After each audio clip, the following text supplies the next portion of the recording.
오늘 기도자가 기도하는데 그렇게 기도했어요. 확연히 다른 삶을 살아가게 해달라고. 네, 아주 멋진 표현입니다. 자, 우리 옆에 있는 분에게 한번 그렇게 인사할까요? 확연히 다른 삶을 살게 될 것입니다.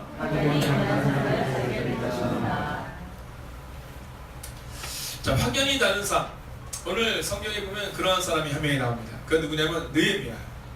오늘 제가 새벽에 이제 기도하고 있는데 하나님께서 저에게 주신 메시지는 뭐였냐면 간증 있는 사람이 교회에 세워져야 된다는 거예요. 간증 있는 사람.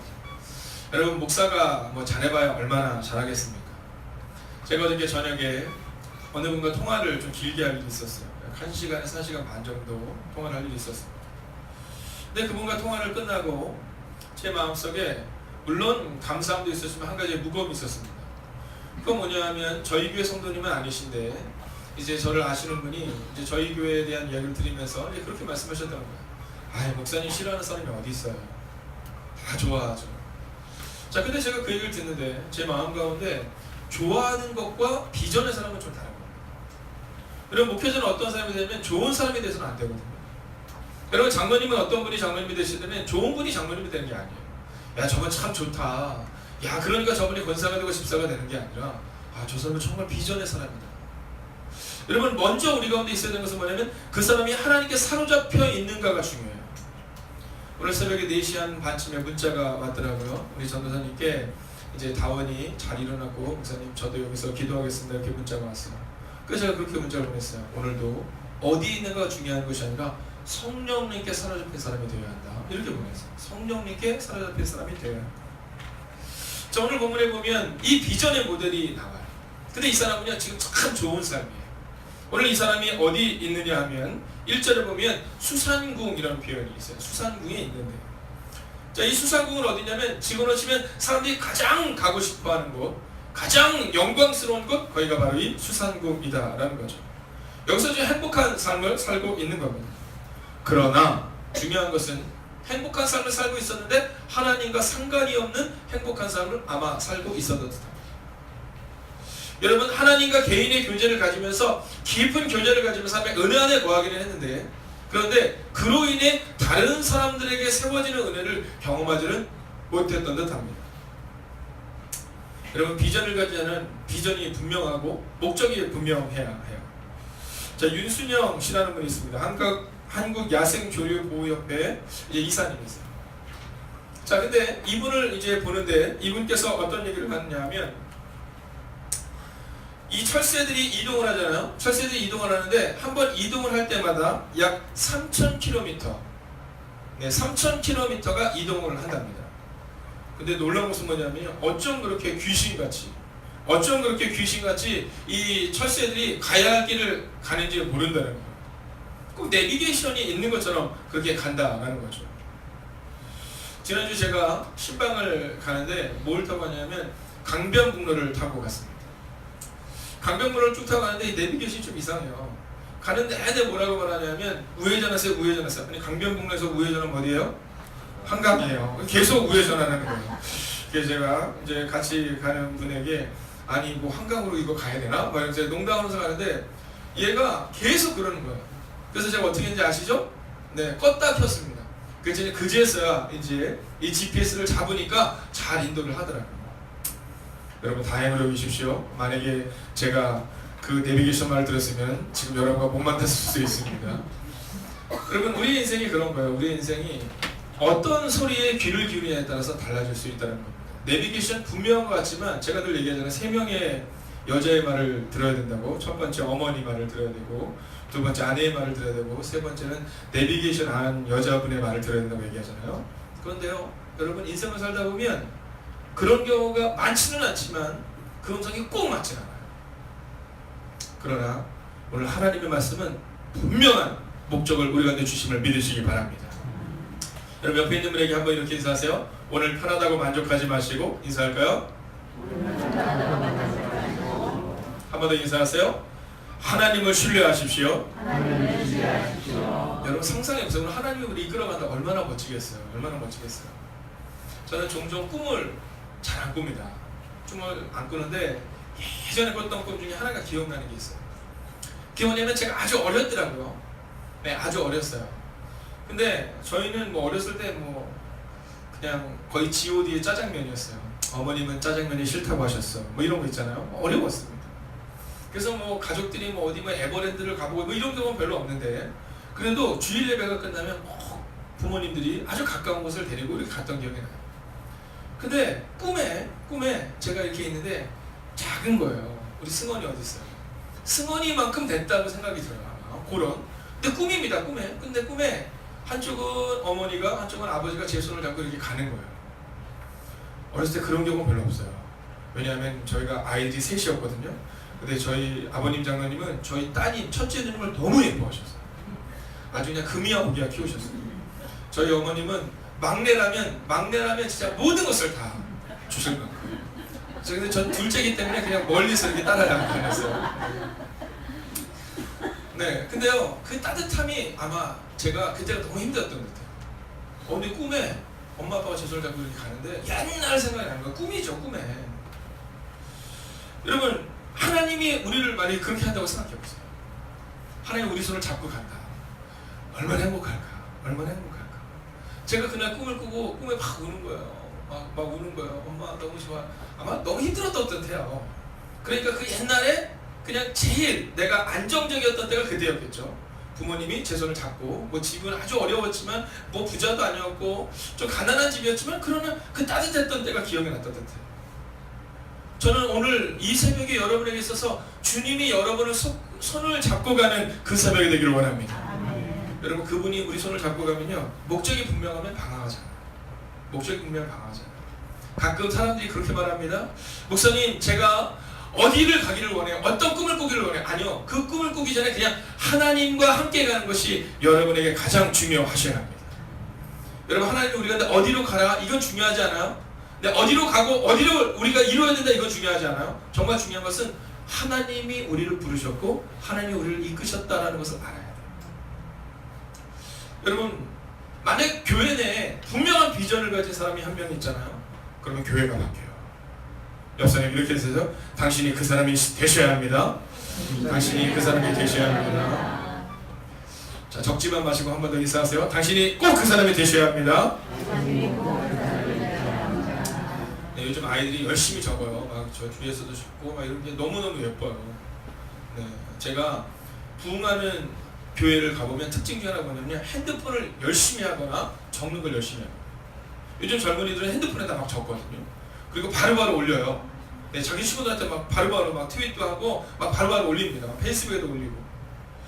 자, 오늘 이 느헤미야를 통해서 이제 하나님이 어떻게 공동체를 세우신가를 보여주는데, 저는 오늘 제목을 한번 띄워주세요, 간사님.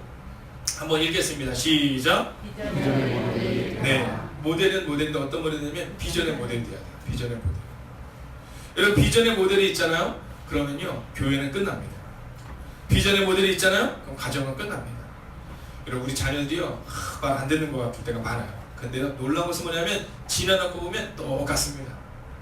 발 떠는 아빠가 있으면요, 네, 자녀들 똑같이 떨어요. 네, 신기합니다. 네, 종종 가다가 어느 날 제가 용서하고 들으시기를, 어느 날 어떤 집에 신방을 갔는데 아이가 계속 예배 시간에 코를 파는 거예요. 그 엄마가 머리를 쥐어박아요. 머리를 쥐어박으면 너 코 좀 파지 말라 그랬잖아. 코 좀 파지 말라 그랬잖아. 그러니까 아, 알았어요. 뭐 그러면서 그래서 제가 아유 괜찮아요. 코 좀 파면 어때요? 저도 어렸을 때 저희 누님이 저를 그렇게 싫어했대요. 같이 다니는 거. 왜 싫어했냐면 제가 콧물을 그렇게 많이 흘렸대요. 그렇게 생겼죠? 네, 여러분 표정이 기침하시는 거 보니까 콧물도 많이 흘렸을 것 같은데, 그러면요, 콧물을 어떻게 닦아야 돼요? 네, 맞아요. 우리 무슨 교수님 말씀을 어렸을 때 그냥 이렇게 닦았대요. 그럼 제 여기는 아주 반질반질했대요. 누님이 뭐 막 중학교 1학년, 2학년 때 막 초등학교 3학년, 4학년에 제가 막 여기 반질반질해서 막 다니니까 막 그걸 그렇게 막 싫어했다고 막 이제 저한테 그런 얘기를 하는 거예요. 근데 얘가 막 코를 막 파는 거예요. 근데 엄마가 코 파지 말자. 아이 괜찮아요. 그랬는데 저도 어렸을 때 얼마나 코를 낸지 몰라요. 근데 그 엄마가 마지막에 아주 중요한 얘기를, 비밀을, 그 가정의 비밀을 저에게 털어냈어요. 뭐라 했냐면 애를 혼내다가 왜 그거 지 아빠도 맨날 코를 파더니. 그래서 제가 그날 알았어요. 아, 이 남자들은 맨날 코를 파시는구나. 여러분, 하물며 그런 아주 작은 사소한 것도 아이들이 우리를 닮아갑니다.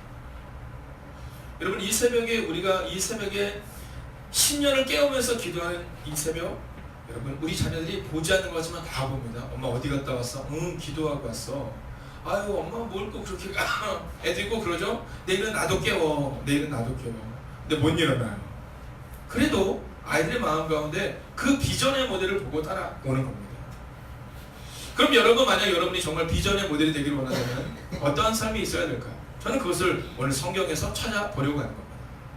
박준희 목사가 생각하는 비전의 사람이 아니라 성경이 말하는 비전의 사람은 어떤 사람일까? 여러분, 비전의 사람은 먼저 이 모습이 있어야 합니다. 2절을 우리가 함께 읽겠습니다. 함께 읽을까요? 시작! 내 형제들 가운데 하나님을 두어서가 유대에서 내게 이르기로 내가 그 사자들을 만나고 나와 있는 리더가 예루살렘 사람들의 남편을 부르지. 아멘. 그러면 제가 지난주 토요일날 우리 한 성도님을 만났어요. 근데 그 성도님께서 과거에 대한 지나간 얘기를 하시면서 제가 가족들에 대해서 너무 무심했다고. 네, 가족 중에 한 분이 마음이 외로운 것을 내가 그냥 간과하고 지나갔다. 그래서 제가 그렇게 말씀드렸어요. 지나간 건 어쩔 수 없지만 이제 앞으로는 조금 더 관심을 가지시고 조금 더 사랑하시고 조금 더 물어보셔야 합니다. 이런 얘기를 했어요. 여러분, 비전을 가진 자는 어떤 사람이 되어야 되냐면 첫 번째로 물어보는 자가 되어야 한다라는 겁니다. 여러분, 굉장히 중요합니다. 자, 교회 내에서 어떠한 사람이 있어야 되면 자꾸 물어보는 사람이 등장해야 돼요. 참 신기한 게 뭐냐 하면 어저께 이제 그 손흥희 성도님이 지금 밴드에 안 계시다면서요? 네, 그래서 제가 어저께 밴드에다 올리라 했어요. 캡처해서 한번 보내주라고. 여러분, 참 신기한 건 뭐냐면요, 어떤 분들에게 전화하잖아요. 아유, 목사님 걸 전화를 하셨어요. 이렇게 말씀하시는 분들이 있으세요. 얘가 제가 예전에 어떤 성도 집사님이 계셨는데 그 집사님이 이제 교회를 못 오실 때마다 제가 늘 전화를 했는데 1년 52주 중에 한 50번은 전화를 했는데 전화할 때마다 그러시죠. 아유, 목사님 전화 안 하셔도 돼요. 이러셨거든요. 한 주 정도 제가 전화를 이제 일이 있어서 못한 적이 있는데 그때 제가 전화하는 게 중요하구나라고 생각했던 게 그러니까 교회 속장님이죠. 권사님께 그렇게 말씀하셨더라고요. 제가 52주 중에 50주는 연락을 했습니다. 근데 그분이 뭐라 하셨냐면, 아유, 목사님이 요즘에 나한테 관심이 없나 봐. 요즘엔 뜸하셔. 네, 권사님이 그러시는 거예요. 그래서 제가 권사님께 그랬어. 권사님 죄송해요. 제가 너무 뜸했네요. 제가 오늘 꼭 연락할게요. 여러분, 우리 마음가짐이 나는 50주를 연락했는데 한 주 정도 전화 못해. 그건 우리 생각이고 상대방이 만약에 마음이 좀 서운하잖아요. 그러면 그거는 그 사람이 잘못한 거예요. 저희 아들이 알려준 거예요.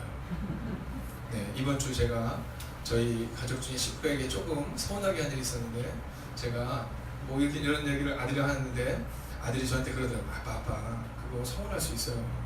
아빠가 볼 때는 안 서운하다고 생각하고 아빠보다 잘했다고 할 수 있지만 그냥 누나가 서운하다면 서운한 거예요. 근데 제가 그 얘기를 듣는데 네, 정말 맞는 얘기라는 생각이 듭니다. 어린아이지만 상대방이 서운하다면 서운한 거예요. 이렇게 얘기했는데 제 마음 가운데 맞다 이런 생각이 듭니다. 그래서 제가 그렇게 얘기했어요. 근데 그때 느꼈던 건 뭐냐면 내가 더 자주 물어봐 줘야겠구나 이런 생각을 했어요. 요즘 청소년 교육의 문제점이 뭔지 아십니까? 밥상머리 교육이 사라진 겁니다. 예전에는 부모님과 함께 꼭 밥을 먹었잖아요. 네, 딱 집에 들어가면 어땠어요? 네, 아버지가 밥을 먹어야지 밥을 먹잖아요. 어저께 제가 교육을 하느냐고 저희 은평 동지방 목사님들이 모였습니다. 한 30분이 모이세요. 근데 벌써 식사를 하는데 자리가 있잖아요. 자리가. 여러분 그걸 잘 기억하셔야 됩니다. 새신자는 어디에 좀 앉혀야 돼요? 앞에 앉혀야 돼요? 뒤에 앉혀야 돼요? 네, 새신자는 뒤에 앉고 싶어 하지만 할 수 있어 앞자리로 와야 은혜 받기가 좋습니다. 여러분 끝자리는 은혜 받기가 어렵거든요. 그래서 사실은 좋은 자리를 이렇게 앞으로 보내야 돼요. 어른들도 이렇게 식사를 하면 이제 어른들이 딱 타면 어른들을 뒤에 자리에 태우잖아요. 오른쪽에. 그리고 만약에 어른이 왼쪽에서 운전하시면 그러면 밑에 사람이 만약에 타거나 젊은 사람이 타면 운전석 옆에 타는 뭐 이런 자리가 있는데 어저께 딱 있는데 이제 어르신들이 감리사님들이 계시기 때문에 안쪽 자리를 이렇게 딱 앉아야 되는데 젊은 분들이 딱 앉아 있는 거예요. 그래서 이렇게 쭉 앉아 있는 겁니다. 그러면 음식이 딱 나면 그쪽부터 나오거든요. 근데 어떻게 하다 보니까 저보고도 그쪽으로 가라는 거예요. 젊은 사람들이 있으니까 제가 이렇게 딱 앉아 있는 겁니다. 근데 음식이 젊은 사람들부터 나온 거예요. 이쪽에 감리사님들이랑 어른 목사님 계신데 아직 음식이 안 나왔어요. 근데 음식이 뭐냐면 돈가스였어요. 돈가스. 돈가스는 뜨거울 때 먹어야 맛있어요? 차가울 때 먹어야 맛있어요? 뜨거울 때. 그러니까 이 젊은 사람이 안절부절 못한 겁니다. 젓가락을 들었다 놨다 들었다 놨다. 그래서 먹을까요? 저한테 묻더라고요. 그래서 제가 그랬어요. 먹으면 안 되지. 어른들도 계신데 어른들부터 드려야 되는데 야 여기부터는 우리가 먼저 먹으면 되겠니? 근데 아니나 다를까 저희 옆에 있는 테이블 분들이 막 먹기 시작했어요.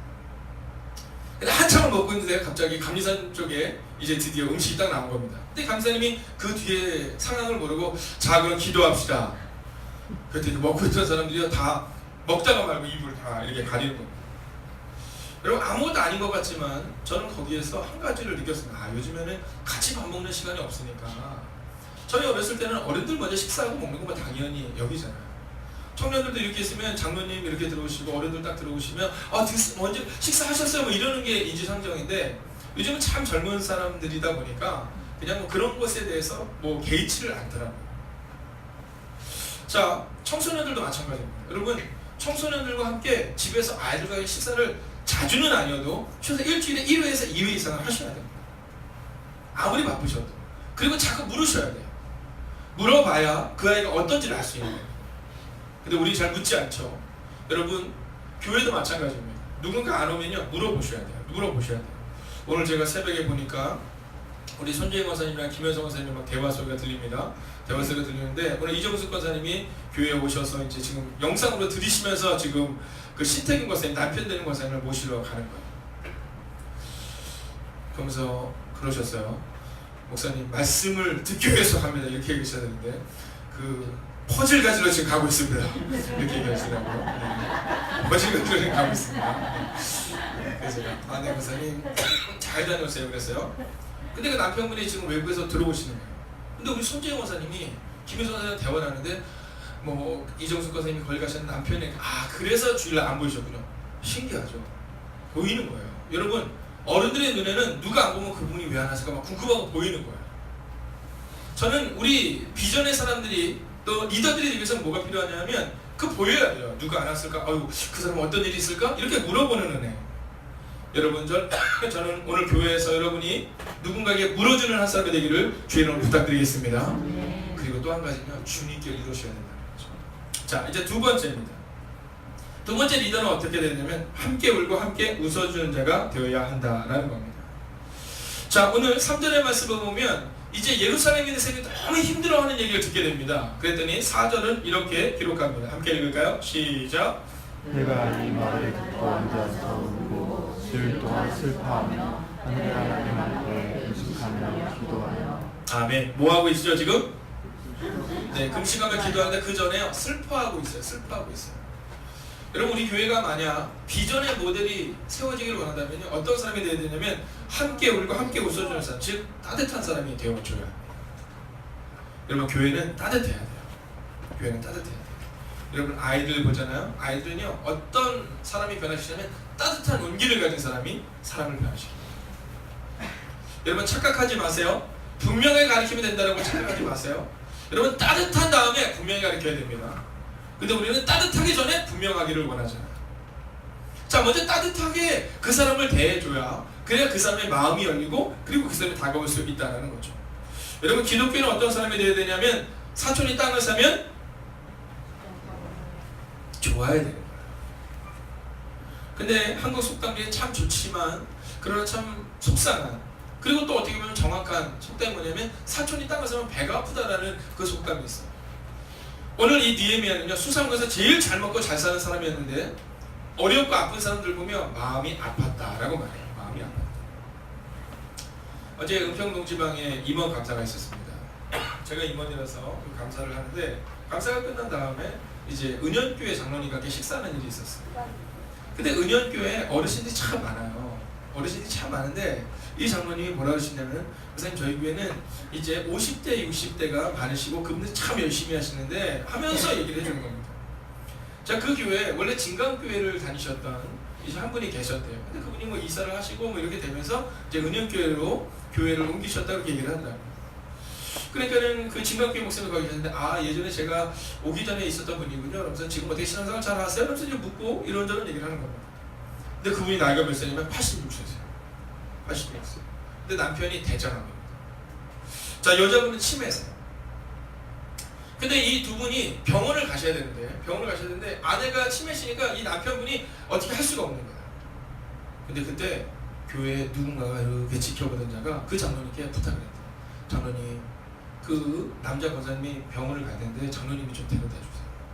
이 장로님 그러면 데려다 준 건 문제가 아닌데 입원시켜놓은 문제가 아닌데 그걸 누가 돌보냐. 그런데요, 그 60대, 70대 혹은 80대까지 되시는 그 숙장님들이요, 장마치 열흘 동안을 거기서 숙식을 하시더라고요. 함께 울고 함께 웃어주는 거, 평가 판단하는 건 참 쉽지만 열흘 동안 거기서 같이 먹이고 입힐 수 있는 거, 그 치매이신 그 할머님을 돌볼 수 있는 거, 여러분 그런 사람이 있기 때문에 우리 교회는 놀라운 교회입니다라고 고백하는데 제가 그랬어요. 맞습니다 장로님, 멋진 교회입니다. 제가 그렇게 얘기했어요. 수요일 동안 슬퍼하며 우는 사람, 이런 사람이 있었기 때문에 예루살렘의 무너진 성벽이 재건될 수 있었던 거예요. 자, 예루살렘 성벽을 재건하기 위해서는 너희들 정신 차려야 된다 이렇게 말하지 않았어요. 함께 울어주고 함께 슬퍼해주는 사람, 따뜻한 마음을 가진 사람이 있었기 때문에 바로 예루살렘 성벽이 50일 만에 재건될 수 있었다라는 거죠. 여러분 믿음으로 선포하겠습니다. 옆에 있는 분을 향해서 이렇게 인사하세요. 따뜻한 사람이 되셔야 합니다. 따뜻한 사람이 되셔야 합니다. 한 번 더 있을까요? 지금도 따뜻하시지만 이런 교회를 들어오면요, 교회 온기가 느껴져요. 우리 장은혜 목사님 저희 교회 왔을 때 어떠셨어요? 저희 교회 온도가 몇 도쯤 되는 것 같아요? 한 영하 한 15도쯤 되는 것 같았어요? 아니면 한 1도? 이랬어요? 아니면 그래도 한 20도? 따뜻했어요? 네, 맞아요. 20도 이상이셨을 거예요. 네. 여러분 차가운 곳에는 가기가 좀 어려워요. 저도 그렇거든요. 저도요, 차가운 데 들어가잖아요. 너무너무 힘듭니다. 밖에서 요즘도요, 밖에 있다가 차 안에 들어가면 더 춥죠. 네, 근데 히터를 딱 틀면요, 한 5분에서 10분 있으면 따뜻하잖아요. 그럼 거기서 나오고 싶지가 않아요. 요즘 제가 좋아하는 게 하나가 있습니다. 그게 뭐냐면 신방 끝나고 이제 차에서 잠깐 이렇게 앉았다 가는 겁니다. 네, 이제 시동을 딱 끄고 나면 한 5분 이상은 그 온기가 이렇게 있잖아요. 그럼 이제 신방 끝나고 힘들잖아요. 네, 어제도 제가 어디 갔다가 이제 회의 갔다가 저녁에 늦게 들어갔거든요. 힘드니까 그 방으로 들어가기 전에 그 따뜻한 온기를 딱 느끼고 있어요. 그러면 제가 이제 그러고 있다가 언제 집으로 들어갈까요? 네, 조금 지나면 차가워져요. 그럼 들어가는 겁니다. 교회는 따뜻해야 돼요. 따뜻해야 돼요. 여러분 교회는요, 너 이거 틀렸어 저거 틀렸어 가르치는 사람이 아니라 바로 함께 울어주고 함께 웃어주는 사람이 필요하다는 거죠. 여러분 목사님 저부터 노력하겠습니다. 여러분 따뜻한 교회를 만들어 주십시오. 자, 이제 마지막 세 번째입니다. 자, 오늘 첫 번째와 두 번째가 그런 사람과 사람과의 문제라면, 그러면 오늘 세 번째는요, 가장 중요한 하나님과의 문제를, 하나님과의 관계를 우리가 보여줘요. 함께 믿음으로 선포합니다. 비전은 받아야 합니다. 할렐루야. 여러분 비전을 받아야 되는 거예요. 오늘 니에미아가 기도해요. 기도하는데 뭐라 그러냐면, 하늘의 하나님 여호와 크고 두려우신 하나님이여, 주를 사랑하고 주의 계명을 지킨 자에게 언약을 지키시며 긍휼을 베푸시는 주여 간구하나이다. 할렐루야. 여러분 이따 기도할 때 소리를 크게 내거나 작게 내거나 그건 상관이 없어요. 그러나 간절히 기도하세요. 여러분 성향대로 기도하는 거거든요. 성향대로. 어떤 분들은 간절히 기도해야 돼 은혜가 되고, 어떤 분들은 조용히 기도해야 은혜가 돼요. 상관없어요. 물론 교회에서 우리가 함께 합심으로 통성으로 기도합니다. 그때는 좀 통성으로 기도하는 것이 좋습니다. 네, 또 침모로 기도하실 때는 간청 기도 때는 간청하고 경청 기도 때는 경청하는 게 중요하죠. 자, 그런데 그러니까 기도할 때 어떻게 기도하냐면 간구하셔야 돼요. 간구하셔야 돼요. 왜냐하면 비전은 세우는 게 아니에요. 우리가 그렇게 착각해요. 비전을 세우는 거예요. 근데 비전은 세우는 게 아닙니다. 비전은 받는 거예요. 오늘 니에미아는 내가 예루살렘 성을 50일 만에 재건하겠다, 이런 계획을 세운 게 아니에요. 하나님께 간구하고 하나님께 기도한 거, 즉 비전을 받은 거죠. 우리 자녀들 향하여 기도할 때 여러분, 이 자녀들이 이번에도 겨울에 모임을 가질 때, 여러분 이 40일의 시간을 가질 때 여러분 비전을 받을 수 있도록 기도하셔요. 왜냐하면 비전을 받는 것인데 우리는 흔히 착각해요. 비전을 내가 세운다라고 말입니다. 여러분 비전을 하나님께 받아야 되는 거예요. 그래서 기도하는 겁니다. 목회자가 기도하고 비전을 받아야 돼요. 여러분 야망과 비전은 달라요. 사람들은 흔히 착각합니다. 야망과 비전은 착각해요. 야망은요 자신으로부터 나오는 겁니다. 내가 이런 사람이 되겠다. 이건 야망이죠. 비전은요 하나님부터 오는 것이 비전인 겁니다. 오늘 느헤미야를 보세요. 금식까지 하며 비전을 달라고 기도해요. 여러분, 그리고 그 비전이 맞는지 하나님께 기도하고 묻고 하는 행동이 바로 우리가 하나님 앞에서 해야 되는 행동이다라는 겁니다. 여러분, 하나님의 역사는 놀랍고 놀라워요. 오늘 이 느헤미야가 멸망한 나라의 백성이 내가 다시 돌아가서 우리나라에 성을 쌓겠다. 이건 반역이에요, 반역. 있을 수 없는 일입니다. 그런데 느헤미야는 내가 성을 쌓고 당신에게 반역하는 것이 아니라 지금 무너져 있는 그 성벽에서 너무나 힘들게 살아가고 있는 우리 백성들을 위해 제가 성을 세우고 싶습니다라는 이야기를 왕한테 해야 되는데 도저히 할 수가 없는 거예요. 그래서 하나님께 묻는 겁니다. 비전을 달라. 히브리서에 보면 아브라함에 대해서 이렇게 평가합니다. 아브라함은 갈 바를 알지 못하고 갔다. 갈 바를 알지 못하고 갔다. 그러나 그는 말씀에 순종했다라고 말해요. 여러분, 어떤 사람들은요 믿음으로 산다는 것이 확실해집니다라고 말하지만 틀렸습니다. 믿음으로 산다는 것은 불확실성을 선택하는 겁니다. 아브라함은 확실한 곳에 살고 있는데 하나님이 가라라고 말씀하시니까 갈 바를 알지 못하고 즉 불확실성을 향해 나아갔다라는 겁니다. 여러분, 다윗을 보십시오. 골리앗 앞에 딱 섰을 때 이건 확실하게 지는 겁니다. 완전 불확실한 상황이죠. 그러나 다윗은 하나님을 신뢰함으로 그 불확실성을 향해 자기를 던진 겁니다. 골리앗에게 그 10대에 다윗이 자기의 인생을 던진 거예요. 여러분, 요셉을 보십시오. 10대에 노예로 팔려가고 20대 감옥에서 살아냅니다. 완전 불확실성이죠. 그런데 그럼에도 불구하고 그는 갈 바를 알지 못하는 아브라함이 믿음으로 순종했던 것처럼 요셉은 그 삶을 살아내요. 저는 여러분이 하나님께 비전을 받기를 원합니다. 여러분, 목적지가 중요한 것이 아닙니다. 하나님이 가라 하신 것이 중요한 겁니다. 우리는 흔히 종종 목적지가 중요한 것처럼 착각하지만 오늘 하나님이 나에게 그곳을 가라고 말씀하신지를 돌아보아야 합니다. 그리고 만약 그곳이 어려운 길이요, 그것이 우리가 볼 때는 불가능한 길이라 할지라도, 불확실성 가운데 있다 할지라도 만약 주님이 가라 하시면 가는 겁니다. 오늘 느헤미야처럼 말이에요. 느헤미야가 볼 때 예루살렘 성을 재건하는 것은 불가능한 일이었습니다. 수십 년 동안 무너져 있고 누구도 해내지 못한 일입니다. 그러나 오늘 비전을 받았다, 비전을 가졌던 느헤미야가 아니라 비전을 받았던 이 느헤미야는 그 무너진 예루살렘 성을 52일 만에 재건해냅니다. 오늘 우리도 그런 은혜를 하나님이 허락하실 줄 믿습니다. 여러분, 함께 기도할까요? 오늘 우리가 말씀을 붙들고 한번 이렇게 한번 기도하는 시간 갖기를 원합니다. 한번 주님 앞에 이렇게 기도하면 좋겠어요. 하나님, 목적이 중요한 것이 아니라 하나님이 내게 주셨던 그 비전이 중요함을 깨닫는 시간 되게 하시고, 하나님이 가라 하시니까 갈 수 있는 믿음의 사람이 되게 하여 주셔서 하나님께 쓰임받는 하나님의 사람이 될 수 있게 달라고, 오늘도 내가 세우는 야망이 아니라 주님이신 비전을 달라고 이 시간 말씀을 붙들고 합심으로 기도하겠습니다. 함께 기도합시다.